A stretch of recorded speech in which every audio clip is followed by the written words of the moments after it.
بلا واسطہ سمجھتے ہیں، بغیر تصورات کے۔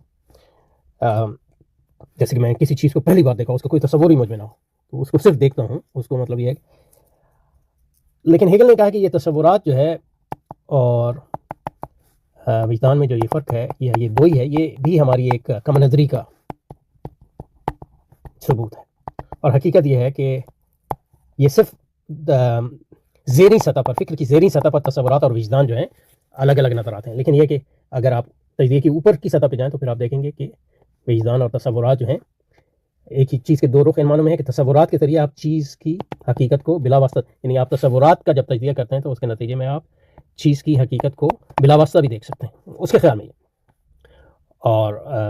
جس کو آپ بلا واسطہ کہتے ہیں اس میں بھی تصورات موجود ہوتے ہیں، تو اس لحاظ سے مطلب کوئی بلا واسطہ چیز جو ہے تصور کے بغیر نہیں ہے، اور کوئی تصور جو ہے